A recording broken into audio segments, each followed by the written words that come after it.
welcome to Jeep and 4Low. I'm Alan, or Pops, sorry. Mateo. And Robert is behind the camera for now. So, finally, parts came in. Finally, we've been waiting for a week for parts to come in. So they're here. We're going to get the starter motor on. We're going to, time allowing, we'll get the distributor pulled and get this tool down in there to turn the oil pump so we can get some oil pumping through the motor before we turn her over. And hopefully everything fires off. We'll see.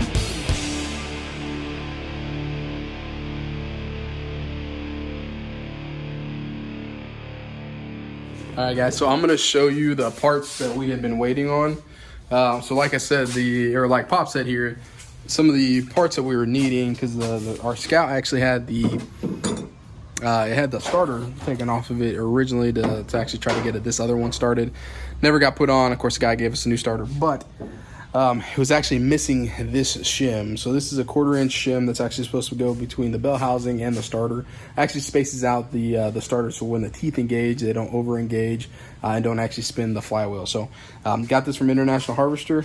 So yeah, great thing on that. And this little guy here, this is another really cool tool. So we're planning on thinking on, after we get done with this one, possibly getting more Scouts, but this is going to be an excellent tool. So this is a pump drive tool.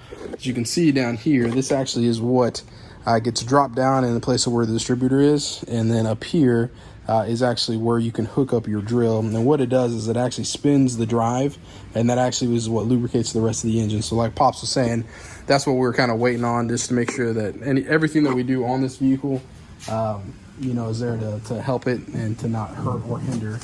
But I was able to get our products all from International Harvester right there, and they have just about everything that you could possibly think of for these things. I mean, I'm pretty sure we could build one from scratch with all the stuff that they have there. But Pops and I have already been working and got a couple things off here. So of course got the breather off the top of the carburetor here, lubricated all the little joints and things like that with some WD-40, just to make sure that we don't have anything that sticks, anything crazy like that. The last thing you want is and you start running away as soon as you start it. But we are going to be taking some precautions as well with starting this vehicle, just because it's been sitting for a while. We are going to use some BP Racing. This is pre-mixed oil. It's a 50-to-1, so it's 50% fuel, 1% actual oil, and it's really just designed to help lubricate a couple things. So that'll help to make sure that the cylinders, when this fuel actually goes in there, is not just on dry sidewalk. Dry cylinders, yeah. Don't want to score them. Exactly. So I'm gonna go ahead and crawl underneath here and see if I can get the starter on with that shim that we've been waiting on, and that will kind of start the process here. And actually, I'm going to use you guys real quick because I need to make sure and see if we actually have some coolant in there. I'm pretty sure we do. Saw it on the cap, so. Yep, we got some ice cube juice down there. That's what I want to see. Perfect. Ice cube juice, Pops. Cool. All right. Okay, so this is that new starter that we have. So we're going to go ahead and test out that spacer. I was bringing it here to us here.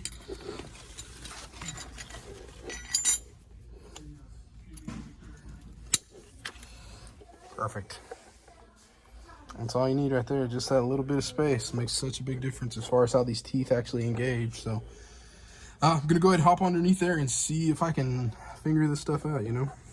So what we're going to attempt to do, since there's no way to drop that starter motor down from underneath, we're going to try to bring it up through here.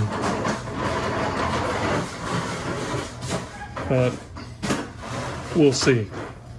More to come.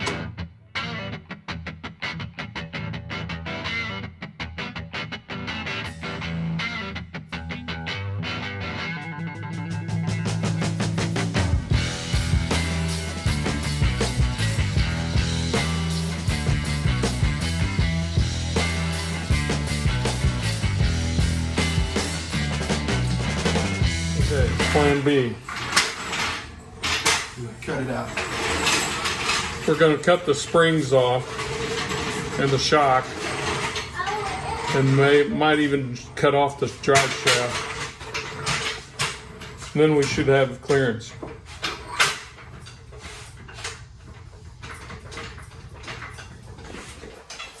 Actually, what we're going to plan B, so we're going to try to jack up the body to create some clearance between the spring and the body. Or the spring and the frame, I'm sorry.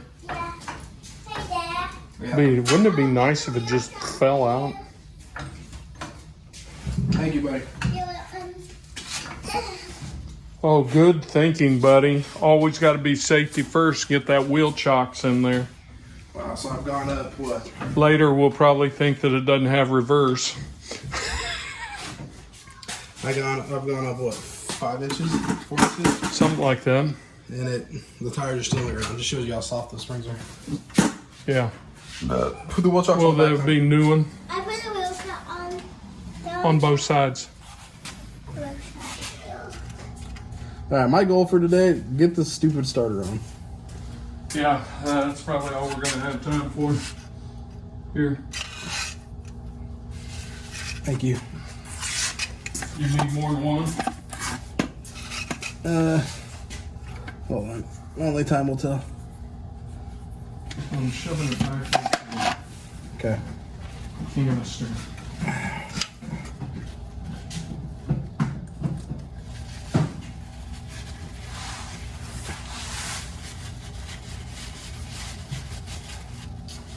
So what are you doing on there?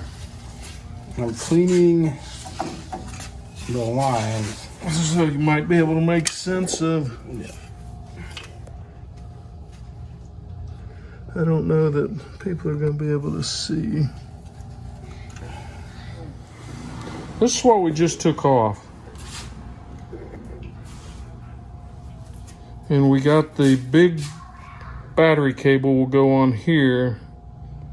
And then we're trying to decide which wire goes to which one of these two posts. And then we're probably going to have to take this little bracket off for the wires to go through to kind of keep them out of the way. So I will see about that.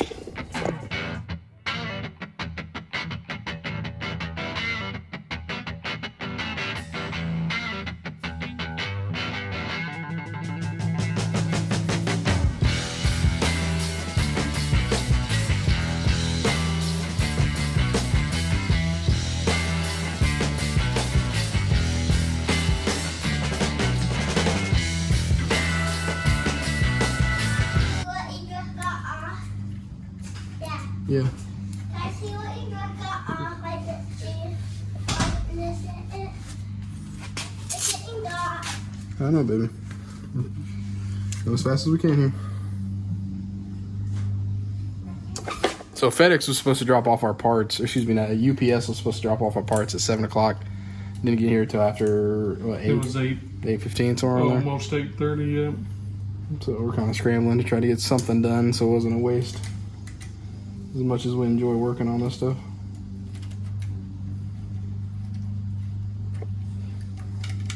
Sorry guys, this is just some tedious little things.